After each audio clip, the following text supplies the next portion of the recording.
ஏறக்குறைய ஒரு 30 ஆண்டு கால உழைப்பு, 30 ஆண்டு கால உழைப்பும் அந்த மரணம் நடந்த அடுத்த நிமிஷமே காணாம போச்சு. வளர்ந்த தலித் அரசியல் திமுகவோடு இருக்கு. திருமாவளவனை கட்டுப்படுத்த முடியும், ஆனால் ஆம்ஸ்ட்ராங்கை கட்டுப்படுத்த முடியாது. 10 கோடி ரூபாய் குறைந்தபட்சம், இது அதிகபட்சம் நான் இல்லை, குறைந்தபட்சம் இந்த செலவு செஞ்சுருக்கணும். செய்தால்தான் இந்த ஆம்ஸ்ட்ராங் கொலையை திறம்பட செய்யும். மனசாட்சிப்படி நம்ம இதை மிகப்பெரிய வரலாற்று பிழையை செய்துவிடக்கூடாது என்பதனால தான் உச்சநீதிமன்றத்தினுடைய கதவுகளை தட்டுறாரு. மாயாவதி அம்மா சொன்னதை வழிமொழிந்தது வழக்கறிஞர் பொற்குடி. நம்மளே சட்டமன்ற உறுப்பினராக வந்தால் என்ன அப்படிங்கிற ஒரு ஆசையை தூண்டி விட்டாங்க. யாரு? திமுக கூட்டணி. ஒரு சீட். திமுகவிடம் சரணடைவதை தவிர வேறு வழி இல்லை. சரண் நினைச்சாங்களே எப்படியா? வேற வழி. நான் உயிரோடு இருக்கிற காலத்திலேயே குற்றவாளிகள் தூக்கு தண்டனை வாங்கி கொடுக்க வேண்டிய பொறுப்பு உங்க பொறுப்புன்னு நீங்க அவரை ஆனந்தங்கிட்ட சொன்னா அதுதான் சரியான. மேயரும் சேகர் பாபும் அடிக்கடி என்ன உதவி வேணாலும் செய்ய சொல்லி முதலமைச்சர் சொல்லிட்டாருன்னு அடிக்கடி போனதனுடைய ரகசியம் அதுதான். சம்பவ செந்தில கண்டுபிடிக்க முடியல, பின்லேடரே முடிச்சு போட்டான். உண்மையை வெளிக்கொண்டு வருவதில் வேகமே இல்லை. இல்லை, என்ன காரணம் ஐயா? புதிய சிந்தனை நேயர்களுக்கு வணக்கம். இன்றைய சிறப்பு நேர்காணலில் நம்முடன் இருக்கும் சிறப்பு விருந்தினர் மூத்த பத்திரிகையாளர் திரு தமிழா பாண்டியன் அவர்கள். ஐயா வணக்கம். வணக்கம். பகுஜன் சமாஜ் கட்சியின் மாநில தலைவர் ஆம்ஸ்ட்ராங் கொலை வழக்கு இப்போ சிபிஐ வரையும் போயிட்டு இப்போ சிபிஐ இடைக்கால தடை விதிக்கப்பட்டிருக்கு. அதாவது சென்னை உயர்நீதிமன்றம் சிபிஐக்கு அனுப்பி அதுக்கப்புறம் உச்சநீதிமன்றத்தில் கன்ஃபார்ம் பண்ணி அதுக்கப்புறம் திரும்ப இடைக்கால தடை விதிக்கப்பட்டிருக்கியா? என்னையா நடந்திருக்கு இந்த ஆம்ஸ்ட்ராங் கொலை வழக்கு பின்னாடி? இப்போது நான் ஒரு முகநூல் பக்கத்தில் ஒரு செய்தியை பார்த்தேன். கால காஞ்சி, இவர் ஒரு டெல்லி வழக்கறிஞர். அவர் பல தகவல்களை முகநூல் பக்கத்தில் பல செய்திகள் அவருக்கு ஒரு நெருடலான செய்தி அதில் பதிவு பண்ணுறார். இது லீகல், உலகம் பூரா தெரிஞ்ச செய்தி, இது ஒரு ரகசியம்லாம் இல்லை. ஆமாம். இப்போ அவர் என்ன சொல்கிறாருன்னா, தன்னுடைய கணவனுடைய மரணத்திற்கு உண்மையான குற்றவாளிகள் தண்டிக்கப்பட வேண்டும் என்று மிஸ்டர் ஆம்ஸ்ட்ராங்குடைய மனைவி பொற்குடி ஆம்ஸ்ட்ராங், அந்த அம்மாவும் ஒரு வழக்கறிஞர், ஆமாம், கடுமையான சட்ட போராட்டத்தை நடத்த வேண்டும். ஆனால் இப்போ சட்ட போராட்டம் யாருக்கு எதிராக இருக்கணும்னா தமிழ்நாட்டில் ஆளுங்கட்சி திமுக. நீங்கள் மாயாவதி தனி விமானத்தில் ஓடோடி வந்தாங்க ஆம்ஸ்ட்ராங் கொலை. ஆமாம். ஏன்னா அவர் ஒவ்வொரு முறையும் புத்த பூர்ணிமாவுக்கு ஒரு ரயிலே கூட்டிகிட்டு போவார். 1500 பேர் கூட்டிகிட்டு போவார் ஆம்ஸ்ட்ராங். ஆமாம். இது தமிழ்நாட்டில் இப்படி செய்யக்கூடிய ஒரு பெரிய சக்தி யாருன்னா ஆம்ஸ்ட்ராங் தான். இந்த பிஎஸ்பி தமிழ்நாட்டில் ஒரு கட்சி இருக்குன்னு மாயாவதி கன்சிராம் இருக்கிறாங்கங்கிற செய்தியை ஆம்ஸ்ட்ராங் தான் தமிழ்நாட்டுக்கு சொல்லிட்டு இருந்தார். இப்போ அதெல்லாம் பெரிய இழப்பு. அந்த இழப்புக்கு பிறகு ஒரு பெரிய அரசியல் இருக்கு. என்ன அரசியலையா? என்ன அரசியல்னா, ஆம்ஸ்ட்ராங் வட சென்னையை தாண்டி ஒரு தலித் அரசியல்வாதி. இந்த தலித் அரசியல் நீங்கள் வளர்ந்துடக்கூடாது. தலித் அரசியல் வளர்ந்துடக்கூடாது. இப்போ வளர்ந்த தலித் அரசியல் திமுகவோடு இருக்கு. திருமாவளவன் இதை தாண்டி அடுத்து திருமாவளவனை கட்டுப்படுத்த முடியும், ஆனால் ஆம்ஸ்ட்ராங்கை கட்டுப்படுத்த முடியாது. யார் கட்டுப்படுத்த முடியாது? ஆளுங்கட்சி. இது ஒரு நெருடல். இந்த நெருடலுக்கு பின்னால் நான் பல இடங்களில் சொல்லியிருக்கேன், இந்த கொலை ஏதோ சாதாரணமாக திட்டமிட்டு நடத்தப்பட்டதல்ல. உண்மைதாயா. இந்த கொலை ஒரு குற்றவாளிகள், நீங்கள் 30 பேர் இந்த குற்றவாளிகள் சிறையில் அடைபட்டு கிடக்கிறாங்க. இவர்கள் தொழில்முறை குற்றவாளி, ஒரிஜினல் குற்றவாளி. இதற்கு பின்னாடி ஒரு பெரிய ஒரு ஆள்பலம் படைபலம் இருக்கு. ஏன்னா கூலிப்படை தான் சொல்ல. ஆமாம். அதாவது இந்த தொழில்முறை குற்றவாளி 30 பேர் ஒரு ஆளை மெயின்டைன் பண்ணுறதுக்கு குறைந்தபட்ச 5 லட்ச ரூபா வேணும். கண்டிப்பா ஐயா. ஒரு குற்றவாளியை மெயின்டைன் பண்ணுறதுக்கு இது ஆம்ஸ்ட்ராங்குடைய கொலை வழக்குக்கு பின்னால் இந்த 30 பேருக்கு பின்னால் 30 பேர் இருக்கான். ஓ 30 பேருக்கு பின்னால் 30 பேர் இருக்கான். இந்த 30 பேருக்கு பின்னால் 30 பேர், இதை தாண்டி இந்த 30 பேரை கட்டுப்படுத்தக்கூடிய ஒரு பெரிய சக்தி இருக்கு. அந்த சக்தி அரசை கட்டுப்படுத்தக்கூடிய சக்தி. ஓ அது இப்போ பொருளாதாரத்திலேயோ அல்லது அரசியலால் கட்டுப்படுத்தக்கூடிய சக்தி தான் இவ்வளவு அசைன்மெண்ட்டை செய்ய முடியும். ஒரு ஆளுக்கு 5 லட்ச ரூபா நீங்கள் மினிமம் மெயின்டைன் பண்ணணும். 30 பேருக்கு மாதம் 1.5 கோடி ரூபா. 6 மாதம் இவர்களை இந்த அசைன்மெண்ட்டுக்கு பயன்படுத்தணும். இல்லைன்னா நீங்கள் 6 மாதத்துக்கு 180 நாள் 178 நாள் பயன்படுத்திட்டு 1வது நாள் நீங்கள் அவனை கட்டுப்படுத்தலைன்னா, அவனுக்கு காசு கொடுக்கலைன்னா, அடுத்த நாள் எல்லாத்துக்கும் எதிராக போயிடுவான்.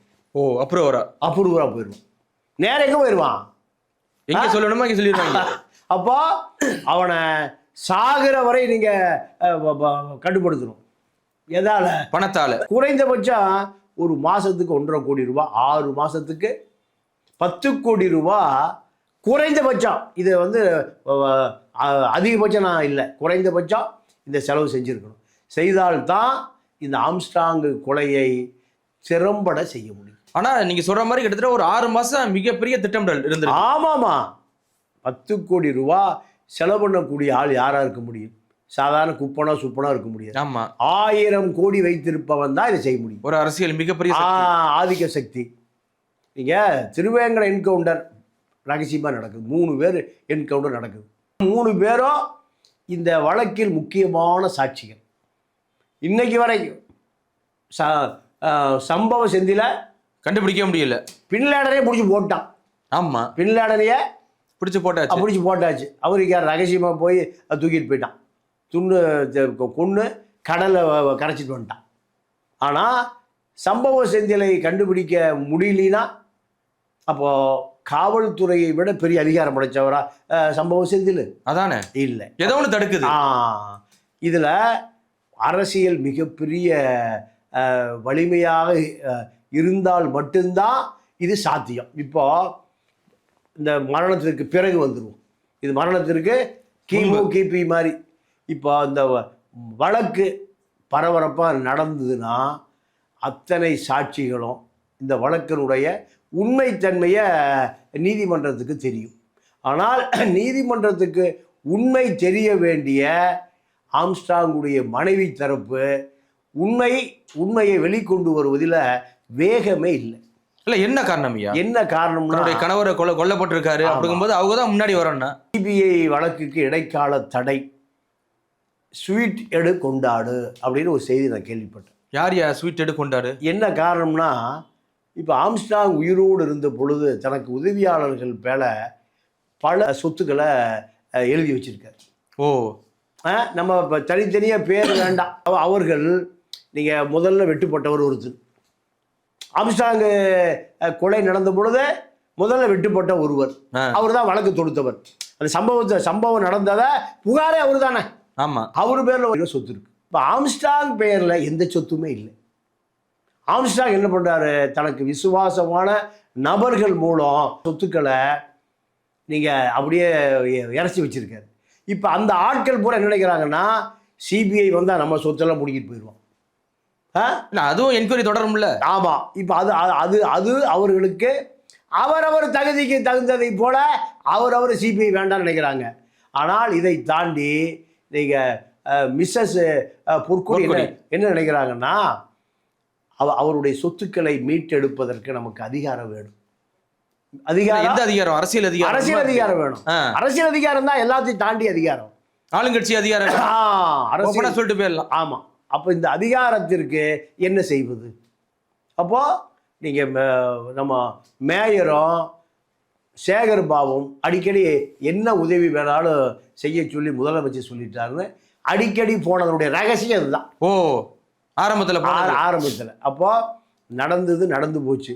வர வேண்டிய சொத்துக்களை மீட்டு கொடுப்பது என்னுடைய வேலை. யார்? சேகர் பாபு சொல்றாரு. சேகர் பாபு பிரியா 2 பேரும் நீங்கள் ஆளுங்கட்சி தரப்பிலிருந்து வைக்கப்பட்ட கோரிக்கையே அதுதான். இந்த கோரிக்கையை நீங்கள் சுற்றி இருப்பவர்களோடு கலந்து ஆலோசித்த மிஸ்ஸஸ் பொற்குடி ஆம்ஸ்ட்ராங் என்ன பண்ணிட்டாங்க, இது எல்லாருக்குமான இயல்பான வேலை தான். சொத்துக்களை இனி சம்பாதிக்க முடியுமா? முடியாது, சம்பாதிக்க முடியாது. அப்போது இனி ஒரு சின்ன குழந்தை, இந்த அம்மா, இந்த செல்வாக்கு, ஆள், அம்பு, இது எல்லாமே நாளுக்கு நாள் என்ன ஆகும், காணாமல் போயிடுவோம். குறைந்தபட்சம் நீங்கள் சசிகலாவை விட ஒரு அதிகாரம் மிக்கவர் நீங்கள் உலகத்தில் யாருமே இல்லை. கண்டிப்பாக இன்னைக்கு சசிகலாவுக்கு பின்னாடி ஆளே இல்லை. ஏன்? அதிகாரம் இல்லை, ஆள் இல்லை. உண்மைதான். அப்போது இதே நிலைமை தான் இப்போ பொற்குடி ஆம்ஸ்ட்ராங்குக்கும். அப்போ பொற்குடி ஆம்ஸ்ட்ராங் என்ன பண்ணுறாங்க, ஆம்ஸ்ட்ராங்குடைய ஏறக்குறைய ஒரு 30 ஆண்டு கால உழைப்பு, 30 ஆண்டு கால உழைப்பும் அந்த மரணம் நடந்த அடுத்த நிமிஷமே காணாம போச்சு. ஓ, அந்த பிரித்து பேர் சொல்ல விரும்பல. என்ன காரணம்னா, யாரையும் நான் நண்பர் என்றும் நம்ம முத்திரை குத்த முடியாது, துரோகினா முத்திரை குத்த முடியாது. யார் பார்த்துக்குவா? மக்கள் பார்த்துக் கொள்வார்கள். இப்போ இந்த வழக்கில் சிபிஐ வழக்கு வேணும்னு நீங்கள் ஆனந்தன் அவர் தற்போதைய தலைவர் வழக்கறிஞர், அதாவது அதை தாண்டி இந்த ஆம்ஸ்ட்ராங் கொலை வழக்கில் நீதி கிடைச்சே ஆகணும்னு விரும்பக்கூடிய ஒரு வழக்கறிஞர். என்ன காரணம்னா, அவருடைய அனைத்து வழக்குகளையும் நீண்ட காலம் அவர் தான் நடத்தியிருக்கார். அந்த ஆம்ஸ்ட்ராங் அவருடைய ஆமாம். அப்போ அந்த வகையில் அவர் என்ன நினைக்கிறாருன்னா, நாம் இந்த வழக்கில் வழக்கறிஞராக இருந்து உயர்நீதிமன்றத்தில் வாதாடக்கூடிய அந்த வலிமை பெற்று இந்த வழக்கு நடத்த முடியல, தண்டனை வாங்கி கொடுக்க முடியலன்னா நாம் துரோகம் செய்ததாக மனசாட்சிப்படி நம்ம இதை மிகப்பெரிய வரலாற்று பிழையை செய்துவிடக்கூடாது என்பதனால தான் உச்ச நீதிமன்றத்தினுடைய கதவுகளை தட்டுறாரு. இப்போ இதில் ஒரு பெரிய ஒரு முறை 2 முறை இல்லை, பல முறை. இப்போ சித்தார்த் லோத்ரா இவர் அரசு வழக்கறிஞர். அதே போல் பசந்த் அவர் கேரளா ஹைகோர்ட்டில் பழைய ரிட்டையர்டு ஜட்ஜ். இவர் அரசு வழக்கறிஞர், அவர் ரிட்டையர்டு ஜட்ஜு பொற்குடி வழக்கறிஞர். 2 பேருமே இந்த வழக்கை கடுமையாக குற்றவாளி தண்டிக்க வரை போராடணும். உதாரணத்துக்கு என்ன நடந்ததுன்னா, நம்ம செல்வ பெருந்தகை நாடிட்டு பாண்டியன் வழக்கு மாநில அரசு நீர்த்து போச்சு. சிபிஐக்கு போனது பிறகுதான் அவர் குற்றவாளியாக தண்டிக்கப்பட்டார். சிறைக்கு போறார், சிறையில் இருந்தார், தப்பிச்சு போய் கடைசியில் காலெல்லாம் உடையுது. இது மாநில அரசு அல்ல, யாரு? மத்திய அரசு. சிபிஐக்கு போன பிறகுதான் இவர் குற்றவாளி என்று சொல்லப்பட்டது. ஆனா இப்ப இந்த ஆம்ஸ்ட்ராங் கொலை வழக்குல ஏன் இவர் சம்பந்தப்பட்டிருக்காரு, இவர் விசாரிக்கல அப்படிங்கிறதான தரப்பு வாதம். இங்க மாநில தலைவர் நோக்கி தான் மக்களுடைய குற்றச்சாட்டு நீளுது. ஆமா. இப்போ இதுல இன்னொரு பெரிய விஷயம் என்ன கேட்டீங்கன்னா, இப்போ அந்த அம்மாவுடைய பணத்தை ஆம்ஸ்ட்ராங் இத்தனை ஆண்டு காலம் உழைத்து எல்லாரும் நண்பர்கள் பேரில் வாங்கி போட்ட நிலங்கள், அவர்கள் இவர்களுடைய பினாமி. இந்த பினாமிகளை சொத்துக்களை திருப்பி எழுதி வாங்குவதோ அல்லது விற்று பணமாக மாற்றுவதோ இன்றைக்கி பொற்குடிக்கு எந்த விதமான அரசியல் பின்னணியும் இல்லை, ஆட்கள் பின்னணியும் இல்லை. அப்போ அந்த அம்மா என்ன பண்ணுறாங்க, வேறு வழி இல்லாமல் திமுகவிடம் சரணடைவதை தவிர வேறு வழி இல்லை. சரண் நினைச்சாங்களே எப்படியா? வேறு வழி தற்காலிகமாக. இப்போ அடுத்த வாய்தா எப்படின்னு கேட்டிங்கன்னா 13/1/2026 ஜனவரி மாதம். அதுவரை இது இடைக்கால தடை, இந்த மீன்பிடி தடை காலம் மாதிரி. இல்லை எதுக்குயா, தன்னுடைய கணவர் கொல்லப்பட்டிருக்காரு அப்படிங்கும்போது அவங்க தான் போய் அப்பா நீதிபதி சொல்லி தட்டினா. பல வழக்குகள் நிறுத்து போனதுக்கு பின்னணியில் என்ன இருக்குன்னா, பல ஆயிரம் கோடி ரூபாய் சொத்து இருக்கு. நீங்கள் இயக்குனர் ரஞ்சித், பொற்குடி வழக்கறிஞர் 2 பேரும் ஆம்ஸ்ட்ராங் கொடுத்து வச்ச இடத்துல இப்போ போய் ரஞ்சித்தை கூட்டிகிட்டு போய் கேட்க போயிருக்காங்க. அவங்க எல்லாம் கொடுத்தாச்சுங்க, கணக்கெல்லாம் முடிஞ்சு போச்சுங்க, அவ்வளோதான். அப்போது இதை வாங்குவதற்கு என்ன தேவை? அரசியல் பலம். அரசியல் பலம் தேவை, அரசியல் சப்போர்ட் வேணும். அப்போ அரசியல்வாதிகளிடம் போய் சரண்டராக வேண்டிய தேவை இருக்குது. அப்போ அந்த பகுதியில் அரசியல்வாதி யார்? சேகர் பாபு தான். இந்த வழக்கை நீங்கள் இப்படியே விட்டுருங்க, இந்த வழக்கை சிபிஐக்கு கொண்டு போய் மேலும் மேலும் கிளறி உங்களுடைய பினாமிகளிடமிருந்து சொத்துக்கள் பூரா இழந்துருவீங்க. நீங்கள் உங்களுடைய கணவர் கொடுத்து வச்ச சொத்துக்களையும் இழக்க வேண்டி வரும். இரண்டாவது, நீங்கள் உங்களுக்கு இந்த சொத்துக்களை பாதுகாக்கக்கூடிய எந்த ஆட்களும் இப்போ உங்கள்கிட்ட இல்லை. உண்மைதான் ஐயா. பட் சிபிஐக்கு வேண்டான்னு சொல்லி ஒதுங்கி கூட இருக்கலாம். கேஸ் கெடுக்கிற மாதிரிலாம் பண்ணுறாங்க. ஏன் கெடுக்கிற மாதிரி பண்ணுறாங்கன்னா, நல்ல கேள்வி. நீங்கள் அவர் வழக்கறிஞர் ஆனந்த பிஎஸ்பி தலைவர் என்ன பண்ணுறாரு, முழுமூச்சா இந்த இந்த இந்த வழக்கில் குற்றவாளிகளை கண்டறிவதற்கான சிபிஐ இதற்குள்ளே வந்தால் மட்டும்தான் மாநில அரசு தலையீடு முழுசாக விலகும். ஆமாம். இப்போ இந்த ஆம்ஸ்ட்ராங் வழக்கினுடைய குற்றப்பத்திரிகையே கொடுக்க மாட்டேங்கிறாங்க சிபிஐக்கு கொடுக்க மாட்டேங்கிறாங்க. ஆமா, என்ன காரணம்? என்ன காரணம்னா, எப்படி இருந்தாலும் இடைக்கால தடை வாங்கிடலாம், இப்படி இழுத்துட்டே போயிடலாம் அப்படின்னு ஆம்ஸ்ட்ராங்குடைய தம்பி கினோஸ் என்ன பண்றாரு, நீங்க டிஜிபிக்கு ஒரு மனு கொடுக்குறாரு. எங்க நான் கட்ட ஏன் கொடுக்க மாட்டேங்கிறாங்க சிபிஐக்கு. சிபிஐ டைரக்டருக்கு ஒன்று கொடுக்குறாரு, ஹோம் செக்ரட்டரிக்கு ஒன்று கொடுக்குறாரு, சிபிஐ டைரக்டர், இப்படி எல்லாத்துக்கும் மனு கொடுத்து அது ஒரு 2 மாதம் ஆச்சு. அது கிணத்துல போட்டால் கல் மாதிரி இருக்குது. இதே இடத்துல தான் சுப்ரீம் கோர்ட் போகிறாரு. எங்கள் அண்ணன் கொலை வழக்கு பின்னாடி பல மர்ம ரகசியங்கள் இருக்கு. சிபிஐ வந்தால் தான் ஸ்டேட் கவர்மெண்ட் அதிகாரிகளிடமிருந்து அந்த பண்டலையும் வாங்க முடியும், அதிகாரத்தை எடுத்தால் தான் இவர்களை தலையிடாமல் செய்ய முடியும்னு அவர் சிபிஐக்கு போகிறாரு. சிபிஐக்கு போன பிறகு கேரளா ஓய்வு பெற்ற நீதிபதி கேரளாவில் போய் அவரை கூட்டிகிட்டு வந்து பசந்த் அவருக்கு ஒரு சிட்டிங்குக்கு 10 லட்ச ரூபா, ஒரு சிட்டிங்க்கு 10 லட்ச ரூபா கொடுத்து இந்த வழக்கை சிபிஐ போகாமல் நீதிபதியை எப்படியாவது நீங்கள் உணர்ச்சி வசப்பட்டு, நம்ம நீதிமன்றத்துக்குள்ள ரொம்ப டீப்பாக போக வேண்டாம். ஆமாம், இந்த வழக்கு இப்போ எப்போ தள்ளி போயிருக்கு, ஜனவரி. ஆமாம், ஜனவரி 13/1 பொங்கலுக்கு முதல் நாள் இந்த வழக்கு சுப்ரீம் கோர்ட்டில் வந்திருக்கு. அப்போது இது எல்லாமே புற்குடி தன்னிச்சையாக செய்வதாக எனக்கு தெரியல. கண்டிப்பாக சிபிஐ இந்த வழக்கை எடுப்பதற்கான அனைத்து முகாந்தரங்களும் இருக்கு. அனைத்து முகாந்தரங்களும் இருக்கு. அப்போ நீங்கள் நம்ம ஓய்வு பெற்ற அம்பேத்கர் கவாய் அவங்க அம்மா வந்து யாருடைய சிலையை திறக்கிறாங்க, ஆம்ஸ்ட்ராங் சிலையை திறந்து வைக்கிறாங்க. இங்கேயா? ஆமா. அப்ப அதுக்குள்ள ஒரு பெரிய லாபி இருக்கு. என்ன லாபி? மிகப்பெரிய லாபி. அதாவது டிஎம்கே லாபி இருக்கு. இது சாதாரணமாக நடக்கிற விஷயம் இல்லை. இது சாதாரணமா நடக்கிற விஷயம் இல்லை. திமுக ஏன் பயப்படுது? சிபிஐ வேண்டாம் நீங்க இல்ல கொடுத்துட்டு போயிடலாம் இருங்க. அப்போ நீங்க பொற்குடியே இந்த கொலை நடந்த பிறகு சொன்னாங்க உண்மை குற்றவாளிகளை திமுக கைது செய்யல, அந்த மாதிரி சொன்னாங்க. ஆமா, மாயாவதியே சொல்றாங்க இந்த குற்றவாளிகள் உண்மை குற்றவாளிகள் அல்ல, உண்மை குற்றவாளி தப்பிச்சுக்கிட்டான், அந்த மாதிரி சொல்லியிருக்கேன்.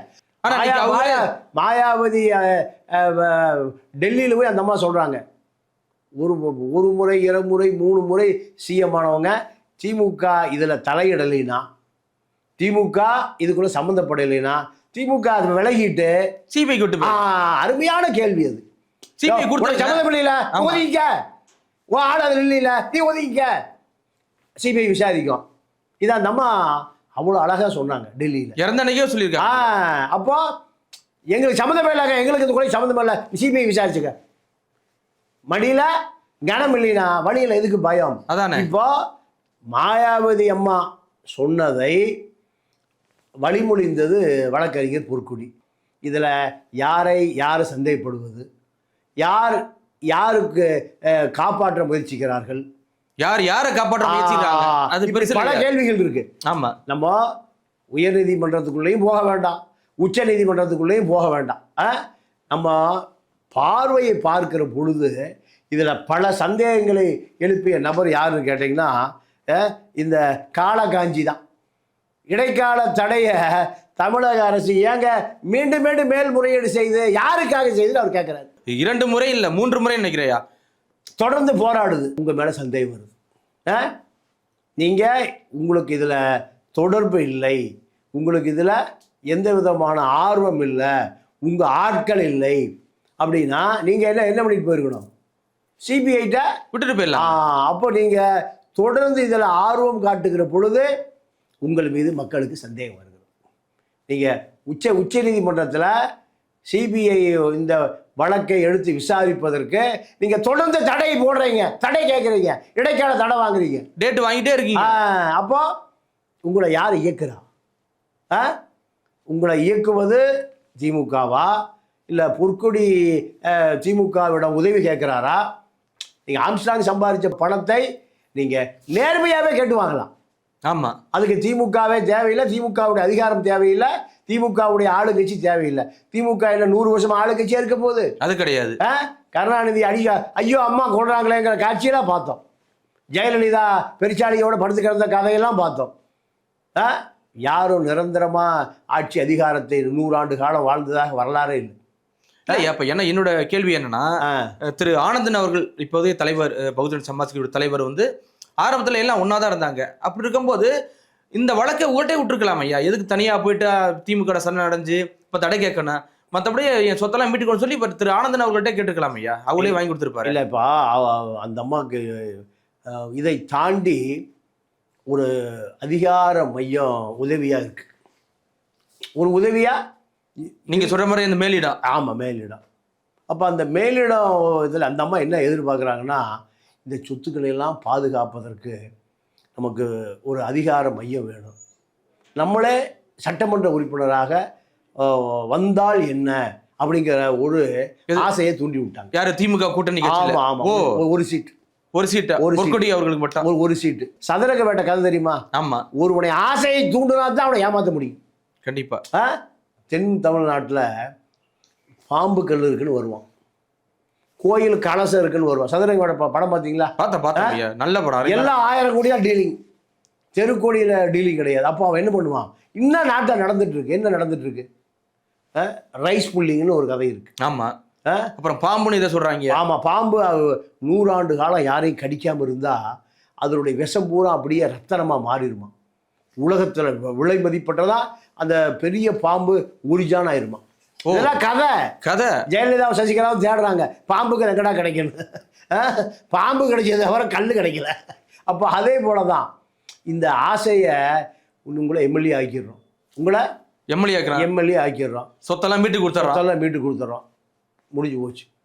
அப்போ ஆம்ஸ்ட்ராங் வழக்கு பற்றி அவர்களுக்கு கவலை இல்லை.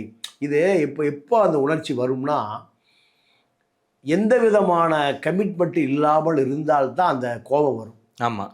நீங்கள் இதெல்லாம் எங்கே நடக்கும்னா சவுத்தில் தான் நடக்கும். கணவன் மரணம் அடைந்தால் அள்ளி முடிய மாட்டாங்க. நான் பல பேரை நான் அப்படி ஆட்களை எல்லாம் பார்த்தேன். ஆமையா, புட்டு வைக்க மாட்டாங்க.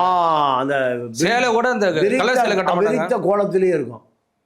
சபதம் முடித்த பிறகுதான் நீங்கள் பாருங்க, அந்த மயிலாப்பூர் சிவகுமார் பார்டர் தோட்டம் சேகர் பையன் 2 வயசு குழந்தை, 25 வயது ஆகிற வரை என்னாச்சு?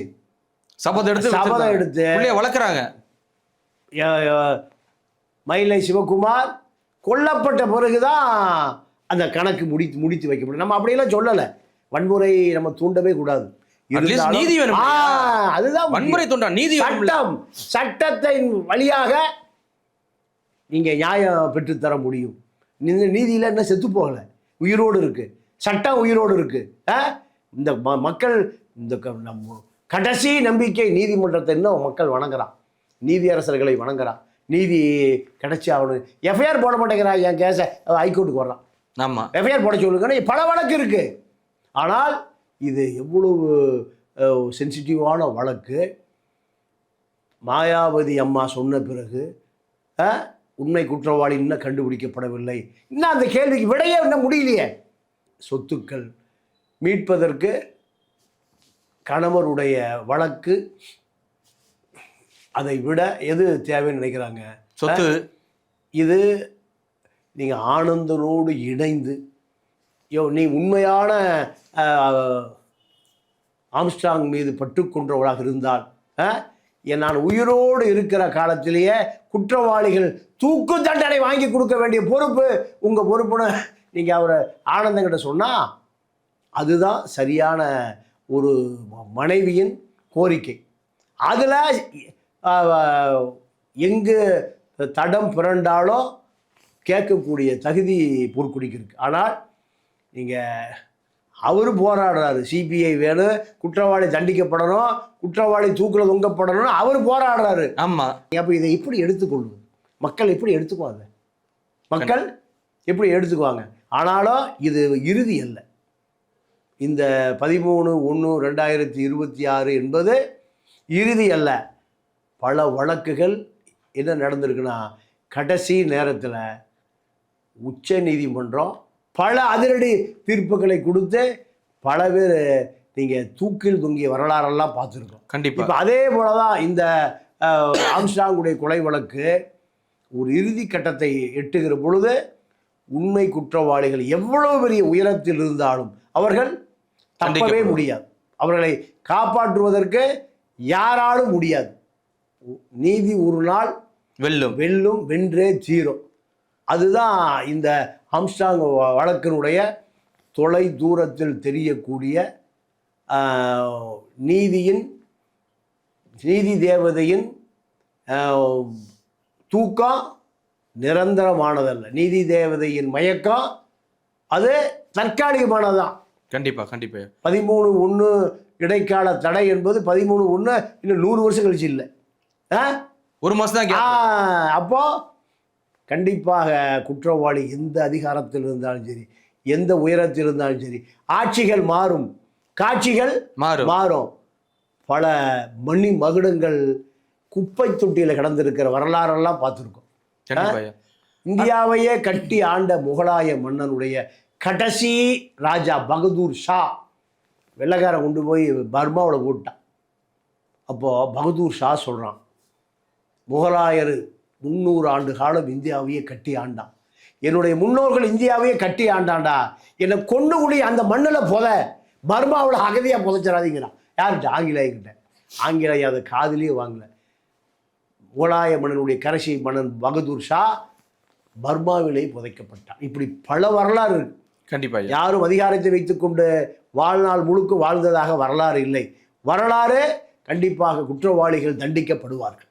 இதில் வந்து பார்த்தீங்கன்னா ஐயா, சிபிஐ கொண்டு போனதாக இருக்கட்டும், திரும்ப வந்து இடையீட்டு மனு போட்டு சிபிஐக்கு தான் அந்த வழக்கு போகணும்னு நினச்சி வழக்கறிஞர் ஆனந்தம் அவர்கள் தொடர்ச்சியாக வந்து மனு போட்டுகிட்டே இருக்காரு. ஆனால் அப்போ அவர் தான் இந்த வழக்கு நடத்துகிறாரு. ஆனால் அந்த சோசியல் மீடியாவில் உட்காந்து பேசுகிற ஒரு சில பேர் என்ன பண்ணுறாங்கன்னா, அவர் வழக்கறிஞரே இல்லை, அவர் மேலே கோர்ட்டு பக்கம் போக மாட்டேங்கிறாரு அப்படிலாம் சொல்கிறாங்களையா? இல்லை, அது நான் பல முறை சொல்லியிருக்கேன். இந்த மீடியாக்களை இருக்கக்கூடிய சிலரை விலைக்கு வாங்கலாம். நீங்கள் எதிர்முகாமல் இருக்கக்கூடியவர்கள் எதை சொல்லுகிறார்களோ அதை சொல்லக்கூடிய சில ஆட்கள் வந்துட்டான். அதனால இல்லை, இந்த மூத்த ஊடகவியலாம் சொல்லிக்கிற சவுக்கு சங்கரே ஒவ்வொரு முறையும் எங்கேங்க மூத்த ஊடகவியலாளர் அவர் தான் சொல்லிக்கிறாரு. இல்லை, அதாவது பெற்ற பிள்ளையை விற்ற அன்னை இந்த மாலதி பாரதி தம்பிகிட்ட பெற்ற பிள்ளைய 35 லட்சம் ரூபாய்க்கு விற்றுருக்கா. இவன் நிலவுமொழி செந்தாமரை மனைவியும் விரட்டி விட்டுட்டு அந்த அம்மாவுக்கு பிறந்த பையனையும் திரும்பி பார்க்கல. அவ பையனை பார்க்கல, இவன் பையனை. இவங்கெல்லாம் அதாவது சமூகத்தில் சாபக்கேடுன்னு சொல்கிறோம்ல, அசிங்கங்கள் பூரா அதிகார மையத்துக்கு வந்ததை போல, அசிங்கங்கள் பூரா அதிகார மையத்துக்கு வந்தது போல சவுக்கு மாலதியும் தான், வேற ஒன்றும் இல்லை.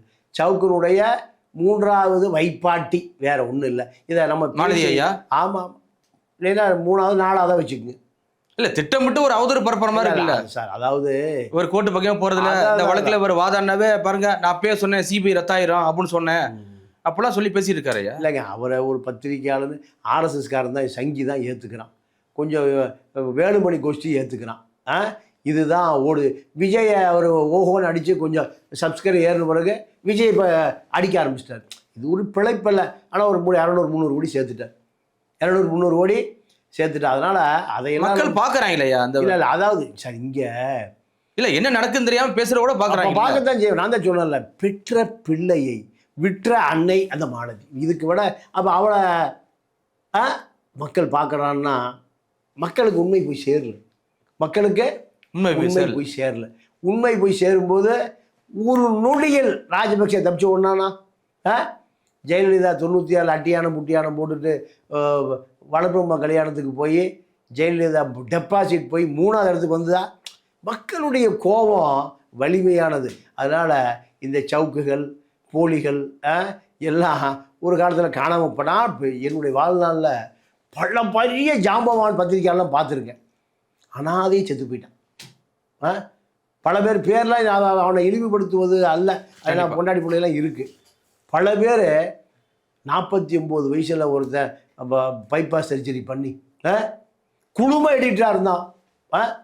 குழும எடிட்டர், ஒரு பத்திரிக்கை 2 பத்திரிகைகள், ஒட்டுமொத்தமான குழுமத்துக்கே ஒரு 100 ஆண்டு கால வரலாறு உள்ள புரட்சிவாக்கம் பத்திரிகைக்கு குழும எடிட்டர் அனாதை செத்து. இப்படியெல்லாம் நிறைய விஷயம் இருக்குது. அதனால் இவர்களுக்கும் அதே நிலைமை தான் வரும். அதனால் அதை பற்றி நம்ம சேற்றை வாரி இறைப்பவர் சோற்றை வாரி இறைப்பவர்களுக்கு மத்தியில் தான் நம்ம வாழ்ந்தாக வேண்டிய சூழல் இருக்குது. அதனால் அதை பற்றி கவலை. உன்னை பேசுகிறவன் யார் என்று மக்களுக்கு தெரியும். கண்டிப்பாக மக்கள் இதெல்லாம் பார்த்துட்டு தான் இருக்கு. அதனால் சவுக்கையோ மாலதியோ போய் அவங்க ஊடகங்களை மூத்த அதெல்லாம் பார்க்க வேண்டிய அவசியமே இல்லை. இப்போ அவர்கள் சீசன். இப்போ விஜய் இப்போ முதலமைச்சராக போகிறது இல்லையா? ரஜினி முதலமைச்சர் வரலையா? கமலஹாசன் முதலமைச்சர் வரலையா? என்னாச்சு வரலாறு? அதனால் அதை பெருசாக எடுத்துக்க வேண்டிய அவசியம் இல்லை. கண்டிப்பாயா. ஆம்ஸ்டாங் கொலை வழக்கு பொறுத்திருந்து பார்க்க என்ன நடக்குதுன்னு. மிக்க நன்றியா. நன்றி, வணக்கம்.